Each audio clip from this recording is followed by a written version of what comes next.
Absolutely. Thank you. This is fun. Okay, everyone, it's nice to see you all filing in. I'm going to give everybody a minute or so to file in. As you can see, our lovely authors are here. But I just want to make sure everyone gets in before I get started so they know how the night will go. Also, before I have a coughing fit. It's the pollen. Not that you can get COVID for me in a computer, hence our situation. Look at all these faces. Look at all these names. No, Kathy, you're so popular. This is exciting and fun. Kate from Chapel Hill and Gigi Preeb from Connecticut and friends from Charlotte, Lee Taylor, Lee Shell. Lee Luter Shell is a huge fan of Patrice Gopos. I do know that. She's here for you, not me, but maybe she's here for both of us. I don't know. I think so, probably. All kinds of folks from around Charlotte, and thanks so much, everyone, for signing in. This is great. Yeah. Okay, I feel like it's okay to get started. If they miss me talking, they'll still get to the good parts of you guys. I'm Megan. I'm the events coordinator here at Park Road Books. We're so excited to have Kathy Izard and Patrice Gopo here to discuss The Last Ordinary Hour, Kathy's latest books. The panelists this evening will spend 45-ish minutes having a conversation with each other. While they're talking, you may submit questions and comments throughout, but we will get to them at the end. So you can submit questions and comments in the chat, like I see some of you are already excitedly doing. You may submit comments and questions in the Q&A feature at the bottom of your screen. We'll try to get to as many as we can in the last 15 or so minutes of this event. But know that we will do our best. Speaking of the electronic nature of this event, I have to remind everyone that's here that by being here, you are adhering to our zero tolerance policy of harassment. Any harassment towards anyone, panelist, me, attendee will not be accepted. You'll be expelled from this and all further events. We've never had any problems. I can't imagine it's going to happen tonight, but it is a reminder. So that being said, I will introduce our author and our host, and we'll get started. So our author tonight is Kathy Izard. She's an award-winning author and speaker who has helped bring transformation to Charlotte in homelessness, housing, and mental health. Her memoir, The 100-Story Home, has been featured on NPR as well as The Today Show, inspiring people to be change makers in their own communities. In 2019, she released A Good Night for Mr. Coleman, a children's book written to encourage kids to dream big and do good. Kathy is the recipient of a Christopher Award, the Bank of America Neighborhood Hero Award, and the NC Housing Volunteer of the Year Award, and was recognized as a William J. Clinton Distinguished Guest Lecturer. She's very accomplished. We're very excited to have her here in Charlotte, as always, as our local author star. Our host, equally as accomplished, is Patrice Gopo. Patrice is an award-winning essayist. Her work has appeared in a variety of publications, including Catapult, Creative Nonfiction, and Charlotte Magazine. She is the author of All the Colors We Will See, a Barnes & Noble Discover Great New Writers selection. When she's not writing, she enjoys speaking to groups about the power of personal storytelling. She lives with her family in North Carolina, also in Charlotte. Signed copies of The Last Ordinary Hour are at Park Road Books. We finally have a surplus. We kept getting so many orders for them, hopefully from all of you, but now we have tons for you to also buy your friends and your family and everyone. And I'm sure if you would like a personalization, Kathy will make that happen. We also have Patrice's book as well. We do curbside, we ship, we make it all happen. So any way you want it, we can do it. But for now, let's just sit back, listen to Kathy and Patrice. And like I said, if you want to submit questions, use the chat or the Q&A feature. Go ahead, guys. Thanks, Megan. Thanks for all of you for signing in. I see Tori Garrett from Little Rock, Arkansas, all kinds of friends and book friends. So thanks so much. And I'm so excited that Patrice agreed to do this. When I was talking to Megan, and she was saying, well, we like someone to interview you. Who would you think? And I said, well, I don't know. I was thinking of Patrice, and she said, me too. So anyway, Patrice was our first choice to do this, and I'm so glad that she agreed. Patrice and I both had books published by W Publishing, and Patrice had reached out when our first books were being published, and we've become author friends in Charlotte. So thanks, Patrice. Oh, absolutely. It is really a pleasure to be here. And I know this is going to be a really fun evening. So thanks for even thinking of me for this. Yes, this is great. So what I thought what we would do, Patrice has some great questions. She's taken time to read the book, thanks, and has questions too. And then we thought we'd let you guys ask your questions towards the end. But I know since it's new and it hasn't, a lot of you haven't read it. I thought I'd start a little bit, kind of the overview of what this book is. If you read the 100-Story Home, the timeline for this book is also a true story. And it happened to my family right after More Place had opened. So the 100-Story Home had kind of closed, More Place had opened, happy ending, life goes on. And in February 22nd, 2013, something really unexpected happened in our lives. We were up visiting one of our daughters at school. And for those of you who know my husband, Charlie, he's probably the healthiest person anyone knew, certainly the healthiest person I knew. But we ended up at this really crazy experience where Charlie fell ill in the hotel, and I urged him to go to urgent care. And by the time we got there, it just turned from, a mild alarm about what was happening to him to all of a sudden we were in an ambulance. We were going the wrong way down streets, being rushed to a hospital. I wasn't even sure why we were going to the hospital. But it turned out Charlie was having a heart attack and had no idea that was happening to us, was happening to him. Luckily, his life was saved that day, but it did start this journey because he didn't have heart disease. He had a rare disease that's called spontaneous coronary artery dissection. And it was this really blind side in our lives. We weren't expecting it. Charlie always felt like, well, if I take care of my body takes care of me. I'm going to live to be 100 and I'm healthy and I eat grilled chicken and I'm sure nothing bad will happen. And it really sent both of us for a loop. So I was going to read a little bit from the first chapter of the book about, so the scene that is set, we've just been rushed to the hospital. We've just found out he had a heart attack. And they ended up putting 2 stents and saving his life. And this is a section from the first part of the book, which then kind of sets up the rest of the story. That was the beginning of a new time zone for us, started by a rare and raw event I never expected. But when it happened, it altered time. There was the time before and all time after. I didn't know that day was the beginning of a 7-year walk on a road we couldn't begin to imagine. I didn't know that it would not be the only time, just the first time. Charlie's incredibly fit and muscled body would fail him. I didn't know that what happened that day wasn't a conventional heart attack, but a condition so uncommon in the cardiac world that Charlie would become one of only 10 males in a global medical study. I didn't know that living with the minute-by-minute uncertainty of Charlie's health would force me to explore a different kind of certainty about God. And I didn't know that those 7 years mired in worry about becoming a widow were the wake-up call I needed to find a different way to live in faith, not fear. Real faith, not the kind of faith that suggests there's a God far away in the heavens, but the kind of faith that affirms there's a God truly present with us every day on this earth. The kind of faith that teaches me our bodies, which can feel so mundane, are in fact marvelously made. The kind of faith where I have witnessed that there is a divine current of grace running through this world, connecting us to each other and healing us all. That first time I ended up in the cardiac catheterization waiting room, hearing that Charlie might survive, I didn't know or believe any of that. I just thought it was the worst day of my life and the last hour I would ever consider normal. And I didn't yet believe that Charlie's story, our story, was about living. That day, I believed our story was only about not dying. Today, all the reasons I believe in God have less to do with Charlie's incredible survival than my own journey alongside him. Our 2 hearts are bound in such a way that when one stops beating, the other will break. For this, there will never be a cure. It is precisely through this loving and the risk of losing, however, that we are most able to come alive to our own possibilities.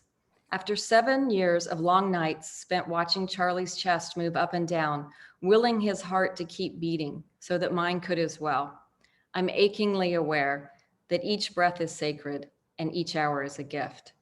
I can choose to live small and tight, grounded in fear, or joyously open in full receipt of another day. It was only upon writing and reflection that I could see how our cardiac crash had resulted in a resurrection, which allowed both Charlie and me to begin living our best lives. To heal myself, I began writing not only what happened, but more importantly, about how I learned to move through it, how I stopped expecting the worst to happen and began waking up every day to the wonder in my life, how I'm no longer waiting for someday in the future to begin living, and how I will never again take for granted the fact that either Charlie or I woke up today. Thank you so much, Kathy. I just appreciate you sharing from this. And I just want to say it really has been a privilege to read this book. When it first arrived and I often flip through books just to kind of see what's going on. I like to see what's happening at the end, not so much the end of the story. I'm not one of those people, which is fine if you are, but I like to see like what other things are there. I like to read the acknowledgements or see kind of what the discussion guide is. And I opened your book, and at the back were, for every chapter, were kind of additional things I could engage with the ideas. So thinking about books or podcasts. And as I was scrolling through the list of things, I was thinking, I just read that book, or I listened to this podcast this year. And I thought, this book feels as though it came into my life at a moment that was just right. And I know we've talked about things like that before, how books often find us in the moment where our soul needs them and we don't even know that. So I just want to say thank you for this. It's been a real privilege to read this. And earlier I asked you prior to this conversation, so you bring in a lot of quotes in the book. You bring in other sources, other ideas, which I think is fabulous because it just reminds us that we in our own individual stories are connected to a much larger web of what is going on there. And so I think you do that so beautifully. And I was just curious what your favorite quote was at this moment, knowing that it could be another day, maybe another quote. Next year, yes. Yeah, right. But at this moment, and you wrote me back and you said it is a quote from A Book of Blessings by the Irish poet, author, philosopher, and priest, John O'Donohue. So I'm just going to read that maybe to just start us off. And the quote is, "May I have the courage today to live the life that I would love, to postpone my dream no longer, but do at last what I came here for and waste my heart on fear no more." And I think that's profoundly touching just in light of what you just shared about this being a story of living.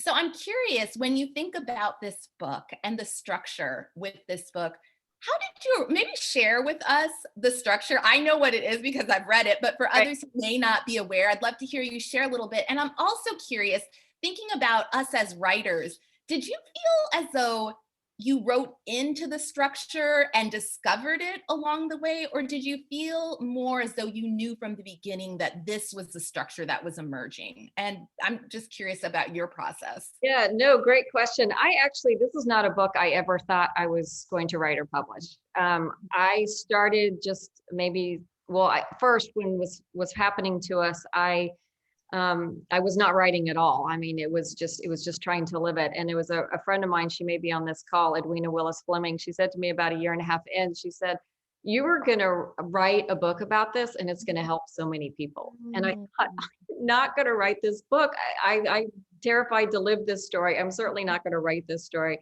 And for those of you who know my husband, he's exceedingly private. And so there was no way I was going to share what was going on because we weren't really talking about it even to our best friends. But I did start writing. They became my musings in a journal. That started to evolve into a full memoir. I thought, well, maybe I'll just write down everything that happened to us and I'll share it with my girls. And that was probably about 5 years into it. So around 2018, 19. So I had kind of your standard memoir written between 2018 and 19. And I shared it with my agent, and that was when we started thinking about it different. Because really what happened to us was an interesting story, but my real hope to share this story is that it helps somebody else. You don't have to have a heart attack or a brain tumor or something really horrible happening to you to start thinking about living your best life and making different choices. And so we started thinking about, and that's when I really started thinking about structure. How would I take apart just a linear memoir and create a structure that might help someone? And so we started thinking about what was a metaphor, an overarching metaphor for the whole book. And for me, that became a labyrinth. I don't know if anyone here has ever walked a labyrinth, but there's 3 parts. And when you're walking a labyrinth, it's a circle that's on the ground. It looks like it might be a maze. It looks like you might enter and there's tricks in the turns and you might hit dead ends, but actually a labyrinth is very intentionally designed that you enter, you wind your way to the center. There's kind of a prayer meditative thing that you might do in the center, and then you wind your way out. And so that structure, there's a curriculum that might go with some labyrinth walking. It was developed by Reverend Lauren Artress in California. And she suggests that when you enter a labyrinth, you think about releasing, shedding old ideas, kind of just surrendering to the process and following the path. When you get to the center, say a prayer, meditate, be calm and still, and see if you receive any kind of, message for what it is you're going through. And then as you exit a labyrinth, you think about returning with that knowledge and returning to the world. So that I used that overarching metaphor in the book. So the beginning, the first part I call shattering, because I think that happens to all of us, right? For us, it was spontaneous coronary artery dissection and a heart attack that shattered our world and what we thought we knew and what we thought we can control. But for other people, it's a different unexpected diagnosis, or maybe a divorce, or maybe someone dies and really leaves you shattered. And then that starts this process of releasing what you thought you knew or what you thought you could control. Maybe along the way, you receive new information that transforms the way you're thinking. And then you start to return to your life or the way you were, transformed by this, and it starts to change your decisions and how you live and what you're going to do. So that's the overarching structure of the book. And somewhere along the way, I decided that there should be 4 chapters in each one. So there's 16 chapters. There's 4 chapters in shattering, 4 in releasing, 4 in receiving, and 4 in returning that create the structure of the book. But no, when I first started my first journaling of this in 2018, had no structure, had no idea. I was just trying to get these thoughts out of my head and onto paper. I don't know about you, when you start a book, do you always know where you're going, or? Oh, no, not at all. So, and actually, I think it's maybe for the writers out there, I think this is a really interesting point to land on, is that oftentimes we aren't always sure exactly where we're going with these stories. I think particularly as we delve into personal stories, as maybe even the stories we're still living. I remember a friend telling me once that there's time for the writing. Right now, you're still doing the living. And so yeah. I think, I just think as I listen to what you say, that seems so organic in terms of how that eventually arrived at that place. But that idea that maybe we don't always know that from the onset. And in a way, Kathy, I think that mirrors a lot of what you've shared about this particular book, because there were so many things you didn't know in the beginning that became illuminated over time. And similarly, even in the structure that's reflected. So I think that's really neat. Yeah. Have you heard that you should never try to write about something until 5 to 7 years out, because you don't have the perspective or the reflection to really know what happened to you? Yeah. I definitely felt that. And I think in 10 years and even 15 years, I could still write this story differently, because I'm not going to know. Yeah, right. I think that's really true, that there's that sense of, depending on where we are in the process, the story may even be not the same story we would tell in another 10, 15 years. But at the same time, I think I also feel there's something quite profound about being aware and noting what is going on in the time, because there are emotions that you're holding on to there that you're capturing. And I think you did a great job in this of capturing that feeling of being in real time of what is going on in the experience. Thanks. And I would also say, I think I resisted writing this book and certainly resisted publishing it for kind of the last year, because there was a piece of me that thought, well, a book about a guy with a rare disease that's in this perilous condition, that book ends one way, and it ends with him dying. And I didn't want to write that story. And I was so fearful that, well, what if I write this story, or I get close to publishing it and Charlie dies? And the spoiler alert for those of you who don't know, I'm very glad to say 8 years out from that terrible time and through lots of medical things. He's still alive. And I did finally decide that this isn't a story about dying. It's a story about living. And, we are living in this moment. We're living into the promise. We're living into the last 8 years and grateful for those. And that's as important as whatever the ultimate end of this story is, that it's important to write and say how we're living right now. So. Yeah, absolutely. Well, thank you. Thanks for that. I just those thoughts, I think it's interesting in a sense. I feel like your book is also illuminating this idea that there is so little we fully have control over in life, that there's that sense. And so even what you just shared there, that the idea of trying to even control the ending, and yet that we don't have that. And so there's just something about choosing to continue living. So I appreciate those thoughts too. Yeah, I kind of thought along the way. I mean, when you get into the story, you realize it's this rare disease that has no research, there's nothing you can do. You cannot Google your way out of this disease. You can't find a support group. There is nothing. And that was the most frustrating thing about it all, is that there wasn't a treatment. You just live in this radical uncertainty. And so I have kind of smiled to think that both Charlie and I are super type A people that, control everything and plan everything. And okay, what does God give two super control freak type A people, but a disease that no amount of Googling or preparedness or, stick-to-itiveness can you solve? There's just nothing you can do. And you have to learn to live with the idea that you can't plan and you can't control, and you have to surrender. And that's part of this journey. And that's a lot of this book, is recognizing, whether it's COVID that disrupts our world or whether it's a rare disease, at some point we probably all have to learn that lesson. So. No, I think that's very true. And it makes me think earlier in the book, there's a quote here that that I pulled from the book, where it says, "When we are standing on the threshold of pain and loss, we are unexpectedly shoved through those doorways and always in shock." And I think one of the things I'm curious about, as you have shared your story, there was a very specific moment when this happened. And I would imagine for some people that would definitely be the case, but maybe for others, it may have been I don't know, a gradual movement in this direction or something. But I think my larger question here is, do you think it's possible for us to recognize these threshold moments as they happen, and then perhaps we can enter them in different ways than we might without that recognition? I love that question. I know for me and for us at the time, I can look back and I can say that was the moment, right? That time in Massachusetts, we were shoved through the door, the SCAD door, this cardiac death door, but I didn't see it at the time, because I kept thinking, oh, we're going to fix this. We're going to find the solution, and then we'll just go back through that door and we'll be who we were.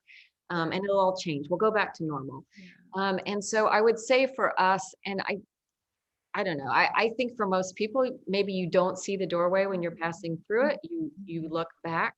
And I think there is, with this idea of shattering, which I do think happens to most people at some point, you don't see it coming. And that is part of the shattering. It is the shock. And you have to learn to recover from that and figure out, well, how am I going to live my life now that I know that this is true, now that I know that this is part of my life. And I think that's how you get shoved through the door, and it slams behind you, and you're on this new threshold looking at a new world, and there's more doors that you're going to be going through. But we don't get to go back, because once you have that knowledge, you can't go back to who you were. So. Yeah, no, I think that makes a lot of sense, just thinking about that it brings us to a new point. Kathy, I should have warned you that I sometimes move around off the script of what we. All right. Well, we've talked enough. We know each other well. You just jump around and I'm going to move around to another thing, because later on we were going to talk a little bit about this idea of life being a spiral and not a straight line, and how we often are kind of returning to different experiences, but maybe in different kinds of ways, transformed ways, rather than always on this linear path forward. And I guess one of the things I'm curious about, as we are thinking about this idea of these threshold moments, that perhaps, I don't know, I'm just going to speculate at this. I wonder if perhaps when we do have some of those maybe larger threshold moments, that in the future, as our lives spiral, we may have some recognition like, oh, wow, I'm having a feeling like this feeling before. Maybe not we're fully aware yet, but somehow it just makes me think like, what does that mean for us if life is a spiral, and to return to maybe some of these places, but not fully the same. Does that make sense? I do think that, like, I think if I've learned anything, that life is not a straight line. It is not a straight path. You know, you might get stuck in a place, and we talk about this spiral. I think you have to spiral inward, which to me is that, you know, a medical emergency causes a spiritual emergency, which it did for me. I had to figure out, how am I going to get through this? What am I learning? I know now, I guess I recognize now, I've gone through a threshold, and maybe, and I'm in a different space. And so I'm going to have to do this reflection and reading, figuring out what I know. So I have picked up knowledge along the way that doesn't make it as shocking, right? I think I've learned, yeah, as Richard Ward says, it's not if something will happen to us, it's when, right? So if each one of us kind of understands that, I think earlier in my life, I thought, well, if I just do all the right things and I control them, then I'll avoid all that hard pain. Like, hard things won't happen to me. Right.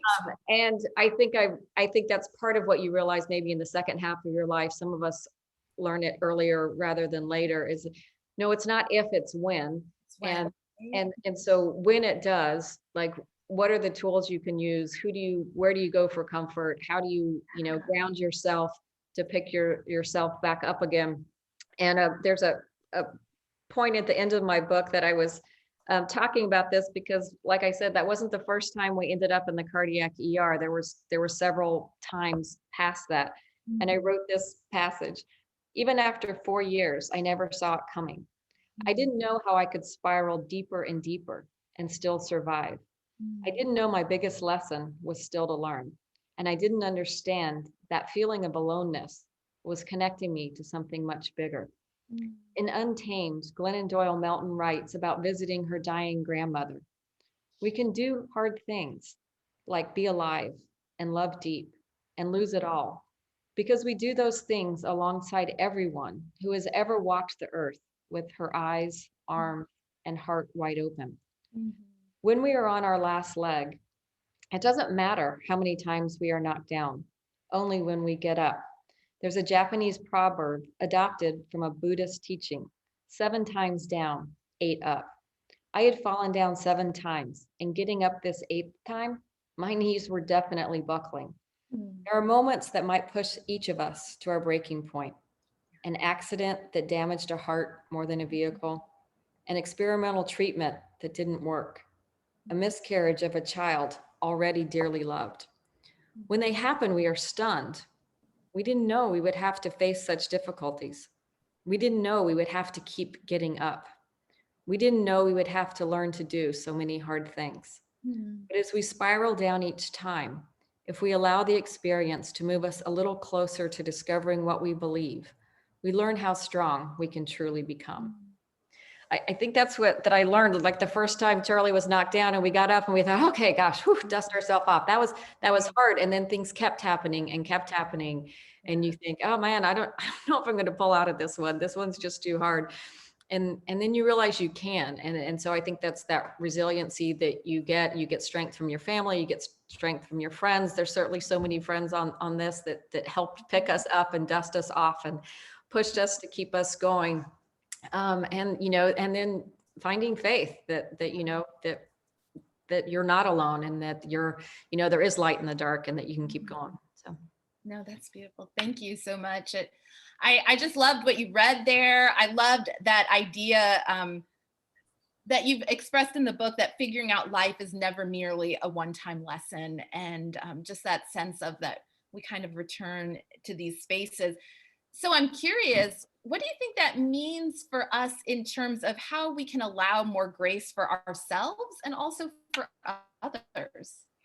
Well, I think if I've learned anything, my empathy is deepened, right? Like I don't hear, even when someone's joking on like a TV show and say, oh gosh, you almost gave me a heart attack. Like I hear that so differently now.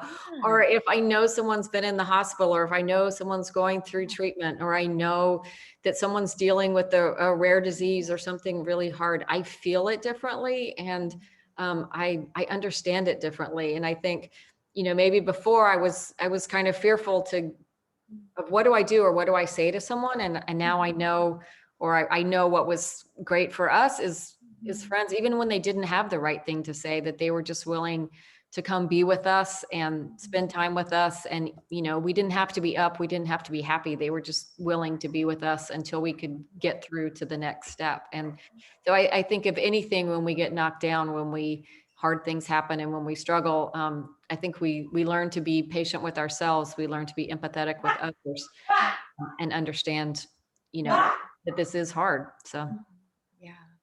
Yeah. No, thank you. So one thing I'm thinking about a little bit in memoir, there's something very interesting that happens, that there is the author's story that they're sharing. So that story is unique to them. But then as the reader, we also have these points of connection where while we did not experience the same thing, we may have felt a similar emotion, or we may have, so there's kind of this sense of recognizing this as a separate experience from ourselves, but also it's speaking into our own experiences. So given that, I wonder what you think about this idea that often in our society, we have a tendency to compare grief. So as I read this book, I can think, well, I have not had this experience happen, so maybe mine is not as relevant or as significant or something. However, if it is true that our experiences of grief might help heal our world, and all of our experiences, so that was something that you talked about, is that our experiences of grief can help heal our world. Do you think there's another way of thinking about our experiences of grief when we are thinking about them in comparison to others? How do you think we can hold that tension of maybe not categorizing them into great or small, but rather these are the wounds that I have?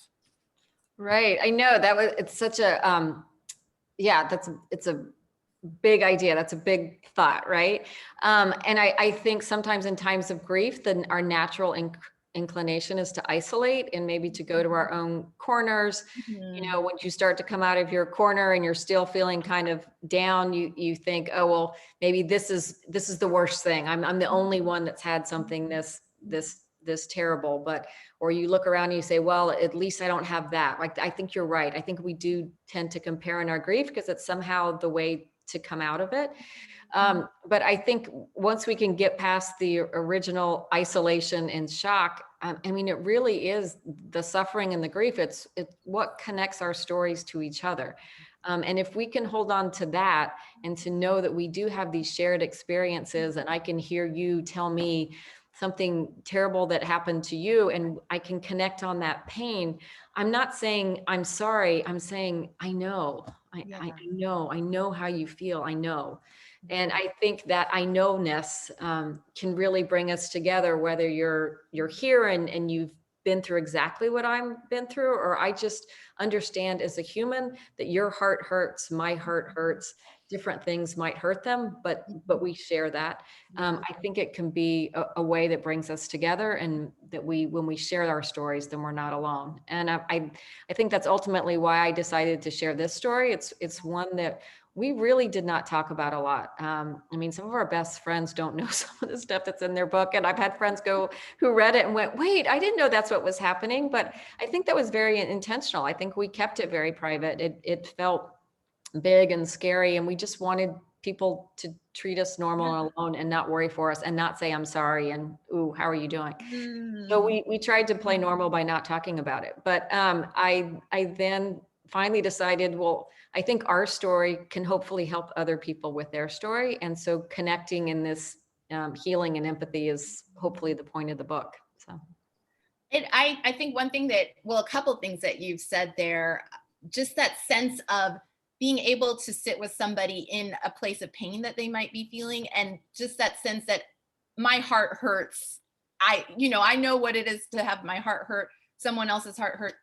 And yet at the same time, we're not necessarily saying these are the same things, right? We're not, and I think that is not something that is necessary, that these things have to be equal. But I think as human beings, we recognize the experience of our hearts hurting, I think is very true. And I think there's something else you said, which I really like too, is that idea of that your own experience and journey of healing can actually then be part of other people's journeys of healing. And I think that really gets to that sense of the power of what it means for us to enter spaces of vulnerability and share these stories, to announce in some small way that I'm not alone and you're not alone. And I Right. think maybe that's part of what we are looking for as human beings, is that sense that I'm not alone here in this world. And so I think that's something very neat that can happen through I think it's just a basic of everything. Like we all want to connect. We want to feel like we belong. We want to know that we're not alone and just hurtling through space on this planet, right? It is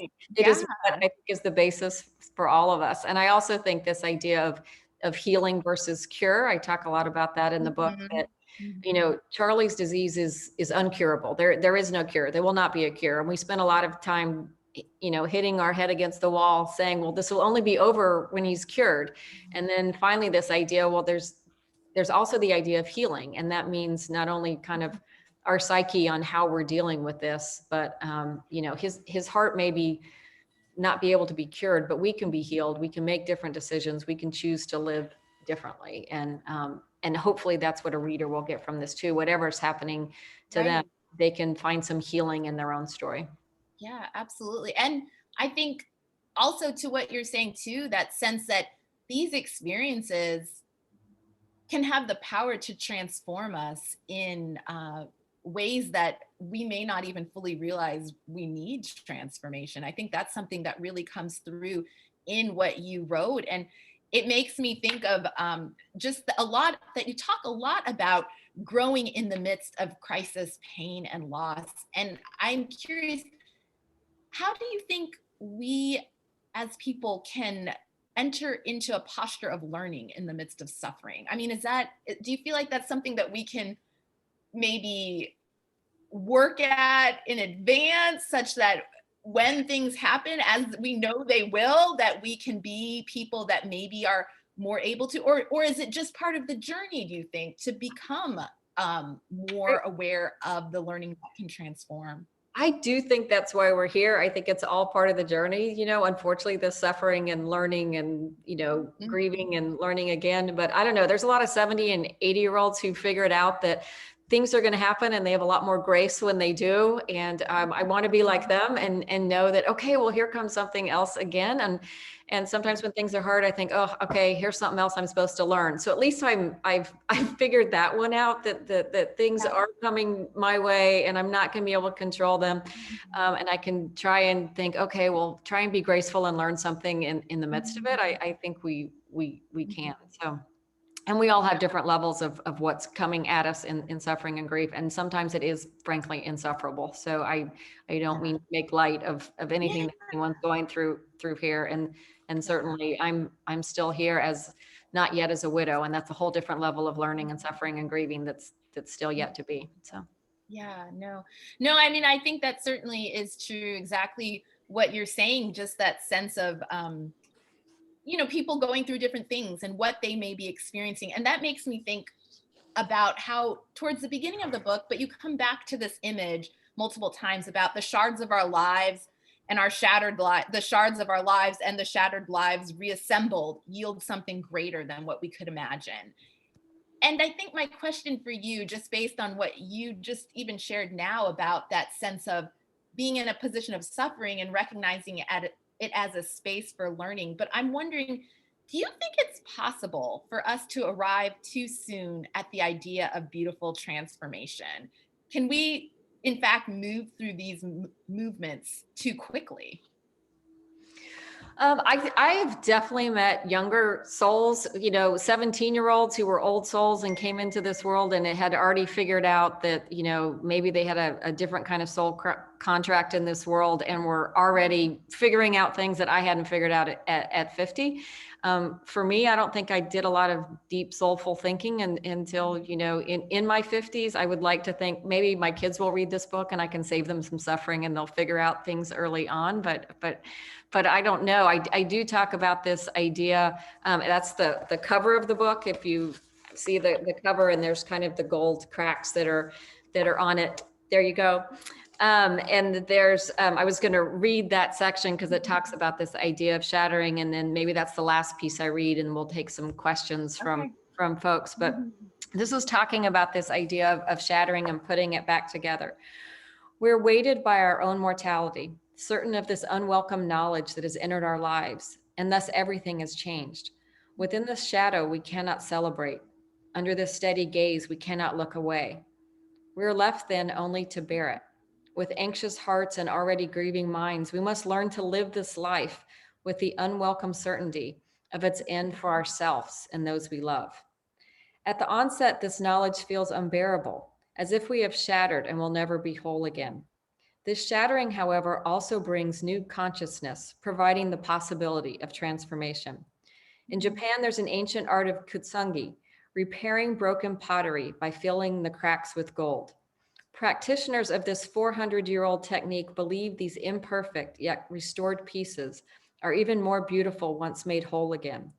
This process of reassembling shards with such a precious metal also makes the original piece an even stronger vessel than before it was broken. What if we could apply this philosophy to our own lives, believing that after life-shattering events, we can become not only whole, but even stronger than before? The question then becomes this: how do we discover the gold to bind our broken selves? Writing helped me discover my own gold epoxy of faith for repairing what shattered my heart.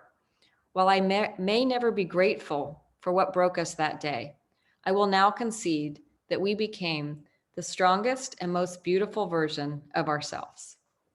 And I do think it's true. I mean, Charlie and I were on this trajectory. We were living this life. We were commuting every week to New York. We were getting on a plane on Mondays and coming back on Thursdays. We've been doing this for 3 years and thinking that's the way we had to live our lives, which was, you know, looking back, well, of course it was stressful. Of course, that's not good for your health. Of course, that's not good for your friendships or your family or anything.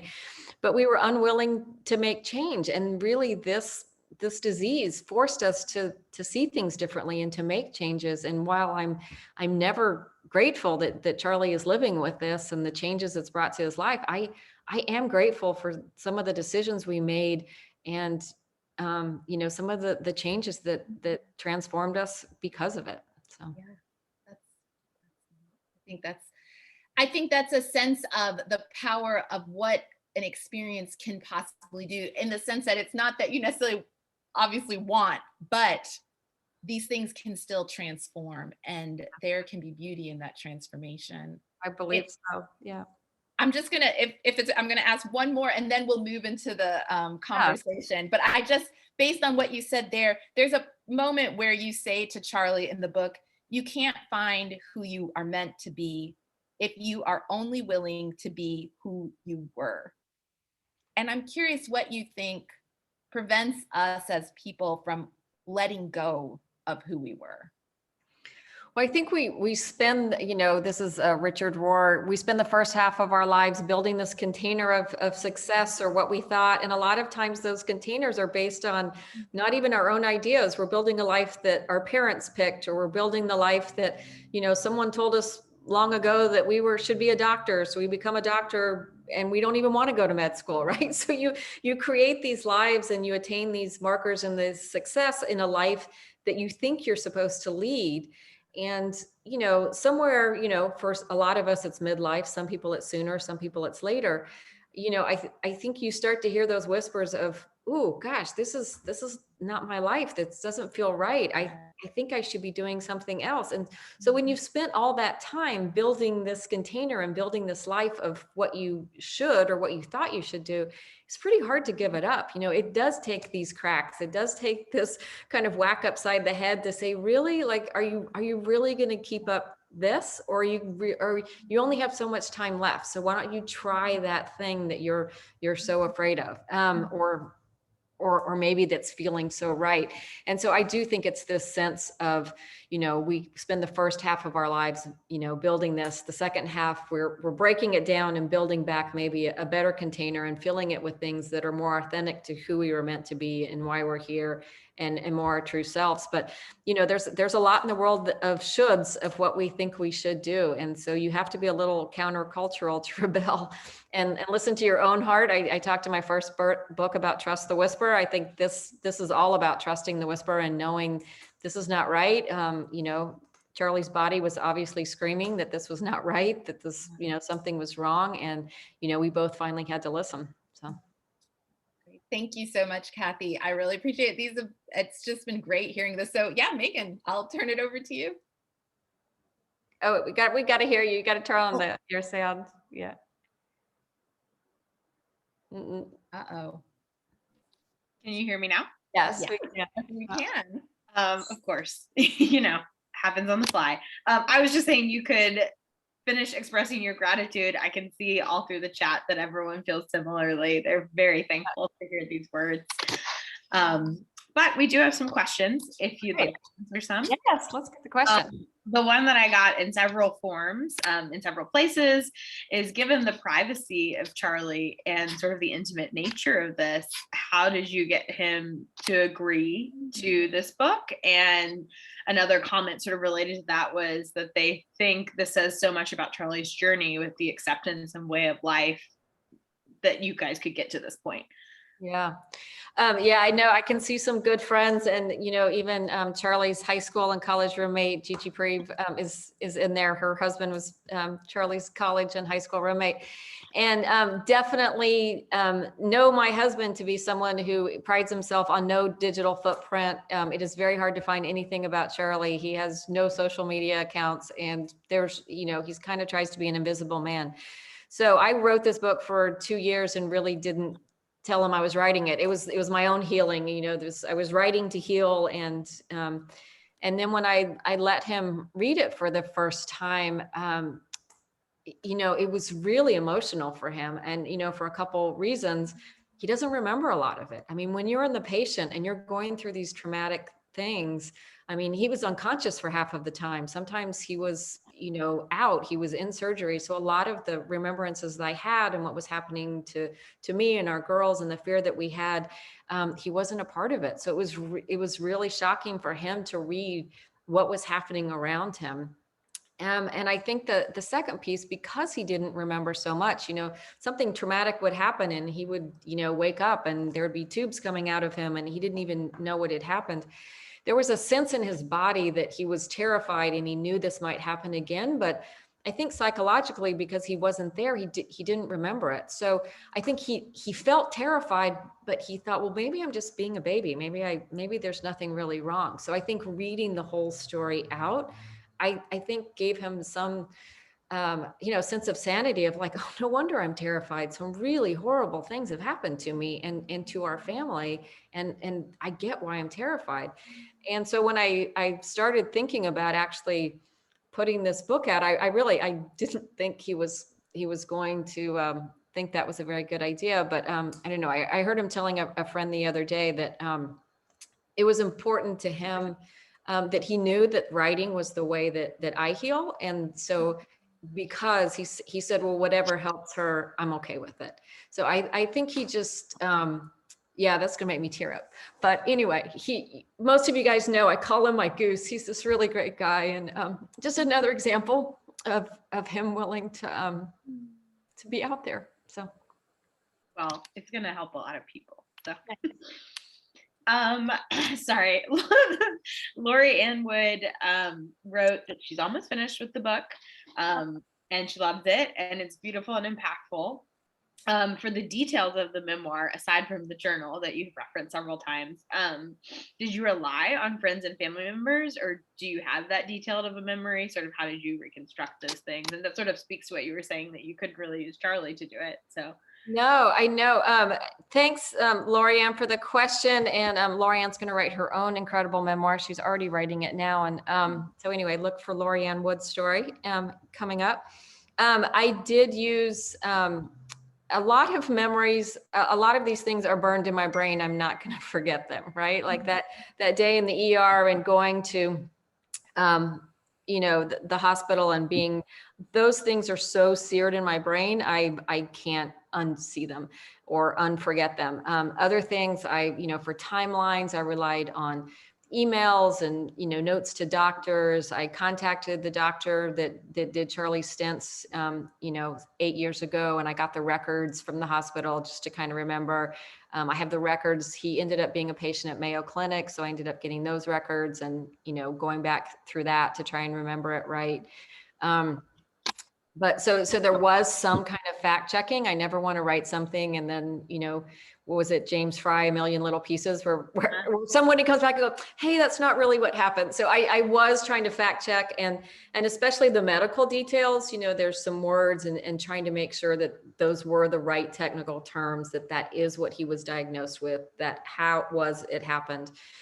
So I did a lot of that to make sure that I was marking it correctly. And I have sent it to the doctors at Mayo. We were just emailing with them last week. So hopefully I got it mostly right. But I did put something in the beginning that just said, look, I am not a medical doctor. I am doing this to the best of my ability. I'm remembering conversations with doctors to the best of my memory. So I did put kind of a disclaimer in the front for you writers out there. It was kind of the way that I mitigated that. And I also put an author's note in the front because we do have 4 daughters. They were very much a part of this story. A lot of things were happening with them at the same time that these things were going on with Charlie and kind of this one narrative line that we were following. But I also put something at the beginning that, although our daughters are very much a part of their lives, their presence on these pages is limited. I said that as an author, I want to tell stories that help people, but I'm also conscious of stories that are not mine to tell.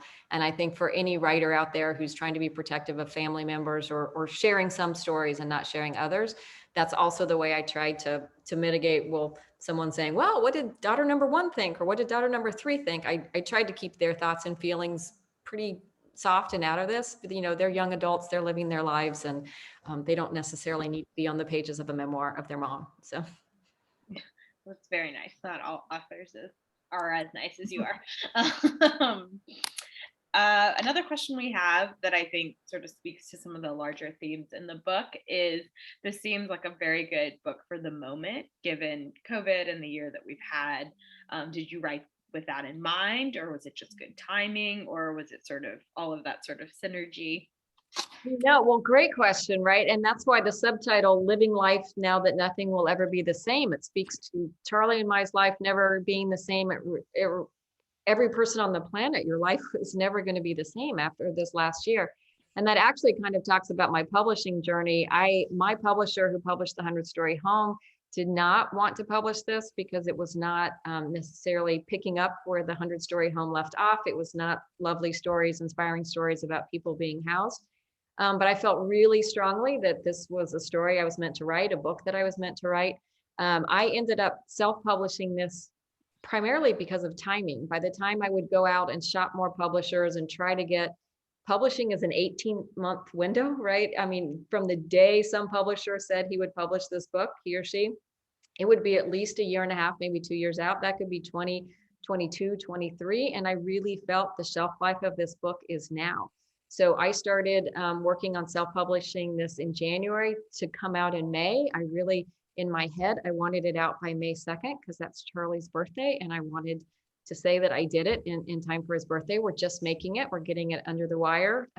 Park Road Books has it now, but in all versions, ebook, audiobook, and paperback, it'll be up on Saturday. But because of that, I just felt like it's very timely right now. There's a lot of people who have been shattered by what's happened in this world. They've lost people in COVID. They've had to figure out new lives. They've lost jobs. There's a lot of disruption right now. And I felt like the book really needed to come out now. So I did it now. So. Well, we're thankful you did. And some people celebrate their birthday for a month. So yeah, it's good. Yeah. And he doesn't even know that it's not like I said, oh, happy birthday, I published the book. That was just me. It's like, it's another gratitude every time he has a birthday. He doesn't want to celebrate his birthday. And I am so grateful that he's here for another year that I want to celebrate. So I celebrated by saying, I'm going to get this book out in time for his next birthday. And we're glad you did.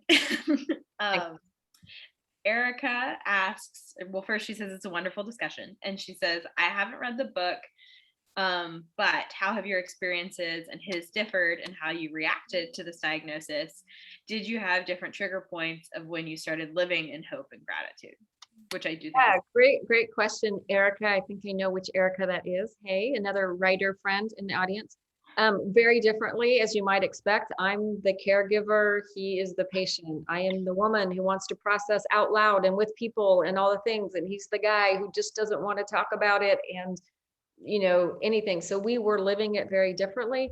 I wanted him to quit his job and have us move out west and have him be a lacrosse coach or a cowboy or something. And, whatever time he has left, he just wanted to keep doing what he was doing. So you will see that tension in the book of me trying to get him, kind of referring to that quote that Patrice said, you can't become who you're meant to be if you're just only willing to be who you were. I felt that tension throughout the last 8 years. And so anyway, through some more medical situations, Charlie did end up retiring. I think that was a really scary decision for him. He loved what he did, but it did come with a lot of stress and a lot of travel that I felt were not healthy for him. And so I kind of pushed that decision. So there was a lot of tension between us. I feel like we're more living now. He's currently right now fishing on a Thursday night, which is fly fishing. He's taken up some things that he never imagined he would. And so I'm really grateful that we've come to a place, and there's a point in the book where we kind of come to this decision at the same time from different places, but it'd been pushing for a long time. So I think we're now on the same page, but it took a while to get there, and in different ways. I did a lot of writing and talking about it, and he did only introspection in his head, but maybe that's a guy thing. So. Can I just say something into that, what you just shared, Kathy? Something I think is really interesting is the differing patterns that you both had in this journey. And I think that speaks even more largely to what happens as we interact with people, that we are all on our own particular journeys of navigating through these spaces. And I think you highlight that so beautifully in that tension that you bring into the book. Thanks, Patrice. Yeah, I don't know. Maybe, do you think it's a male-female thing? I don't know if your husband would handle something the same way. Would he be like, I don't want to talk about it. Let's just pretend it never happened. Let's move on. I don't know. Question. It could definitely be. I imagine there's other kind of different personality things that could play into it too. And I mean, I think to your point as well, there's also the experience of something literally happening to a person versus the person who is supporting them in what is happening. So I think there's a lot of maybe variables that could contribute to how one does that. But I think the thing that you highlight so beautifully here is that we are individuals in many ways on our individual journeys. And that's something that I think shows up a lot in that tension that you navigate in the book, is that it's almost as though making space for Charlie to have his own journey in this. Yeah, well, and we've been on very different, but luckily we continue parallel paths along this. I still think he's my soulmate and my goose, and we believe differently about a lot of things, but I'm grateful to have just who he is. So. And Megan, we're coming to the end. I know I want to be respectful of folks' time. So. Oh, it's okay. We'll do 2 more questions and we'll make it happen. I'm sure nobody will be mad.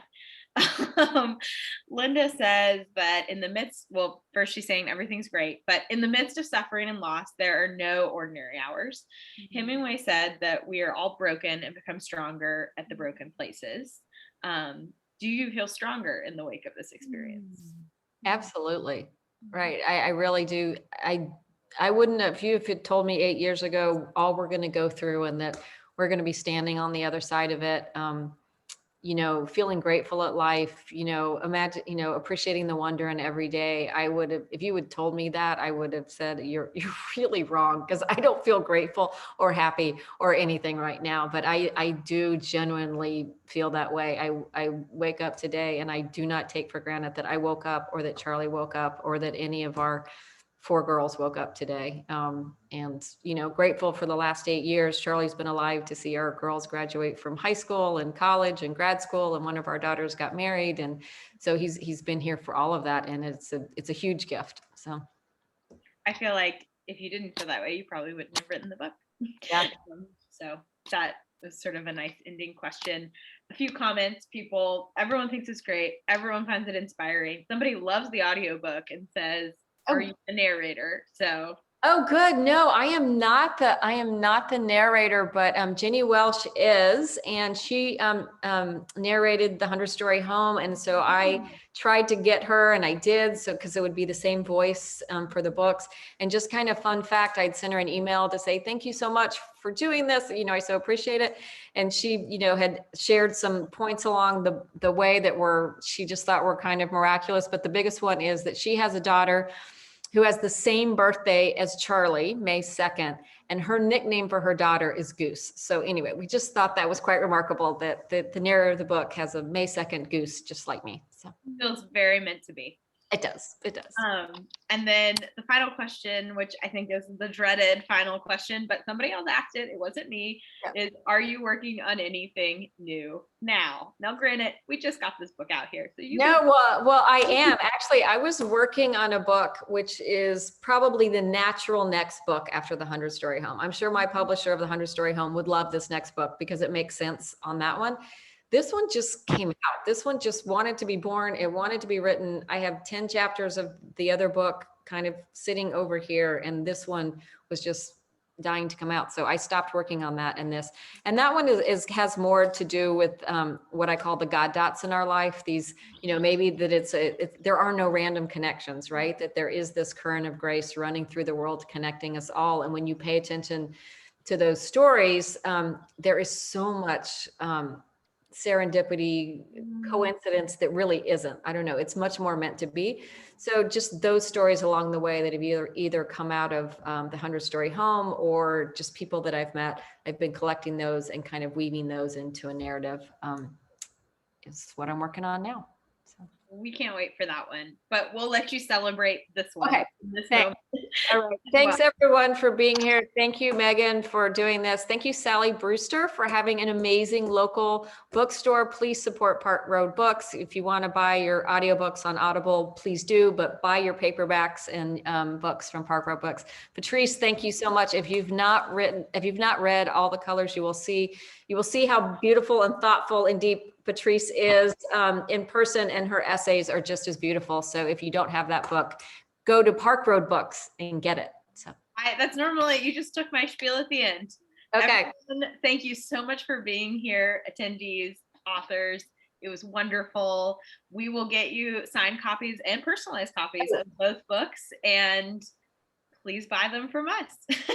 One more thing, I see in the names, Elizabeth Dickens. She is a local Charlottean, and she edited this book for me. I needed an editor, and I called Elizabeth, and she did an amazing job. So thank you, Elizabeth Dickens. She's maybe dipping her toe into doing this. So just want to give a shout out to Elizabeth. Thanks for being here. A true local effort all around. It is.